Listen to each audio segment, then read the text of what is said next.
The people that live in the home are too scared to talk publicly or talk to police, the property owner says, but he isn't. Nothing seems to be happening. It takes 6 people to get shot for police presence, and I get that they're understaffed, but at what point do we do something about it?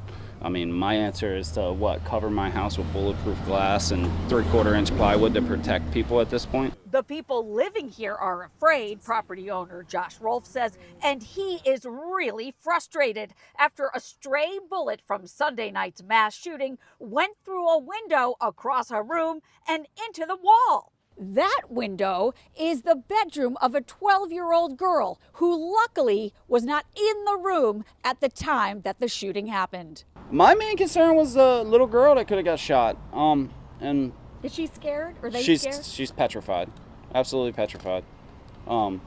Scared to talk to anybody, including the police. And they want to know they're going to be safe when they lay their heads down at night.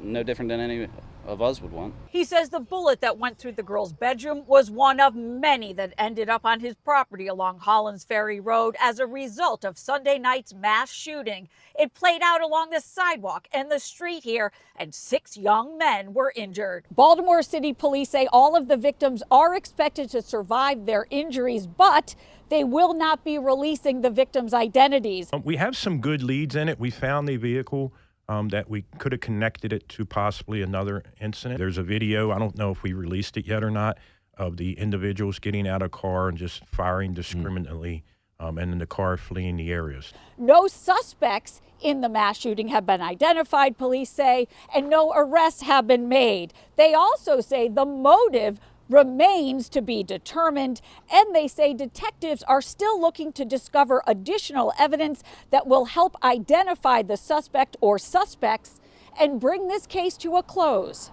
In Southwest Baltimore, I'm Kate Amara, WBAL-TV 11 News. Kate, thank you. And the Baltimore Police Commissioner is also asking for the public's help to find the people who attacked a 74-year-old man outside of this 7-Eleven. A surveillance camera recorded the July 7th assault, and according to detectives, 6 people attacked the victim at this location on Liberty Heights Avenue. This is right up the street from Mondawmin Mall.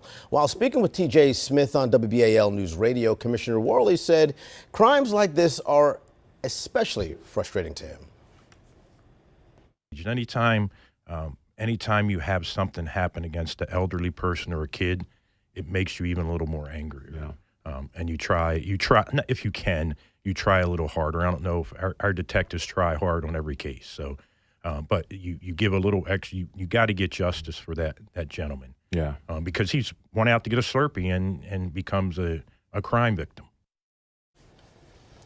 Anyone who has information that could help Baltimore police identify and catch the people seen on this video, you are urged to call the police department right away. Hundreds of birds are receiving medical care after Baltimore City Animal Control seized them from an exotic bird shop in East Baltimore. We were the only camera crew there during the raid at Loros Exoticos Baltimore on Eastern Avenue. Brianna Ross is at that shop reporting on how the store owner is reacting. The owner of Loros Exoticos is upset that Animal Control raided his store and took all of his birds. He says he does take care of them, but that this was a case of bad timing where a rat got inside his shop and bit some of his birds right before an inspection last week. He says another bird died right in front of inspectors. The people now taking care of the birds say some are in bad shape and need medical care.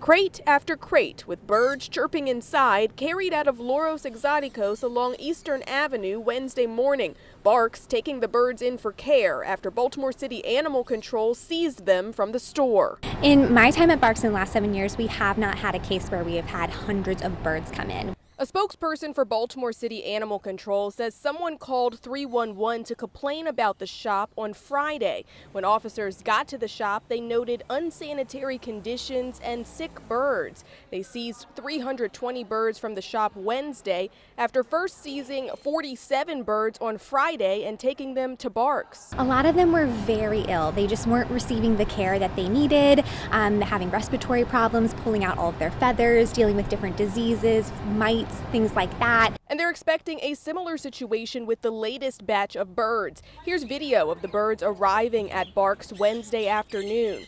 Barks called in the head vets from the National Aquarium and the Maryland Zoo to help care for the birds. Rescue organizations will then take most of them, but there are still 90 that have not been claimed. So that means that our space that would typically be used for birds is not built to hold 90 birds. We could maybe hold 10 in that space. That's what we would normally expect to have in here. So those birds are going to be housed in some of our free room cat rooms or other spaces that we'll have set up as temporary housing, but that means it's taking away space from our other animals in need as well. So Barks is hoping for help. Hopefully we'll have more rescue partners that step up to take them. We'll put some information on our website for rescue organizations interested in taking some of the birds. The owner of the store here says he's now getting a lawyer because he's facing a $500 fine for each bird, and he says all of his employees will now have to find somewhere else to work. In Highlandtown, I'm Brianna Ross, WBAL-TV 11 News.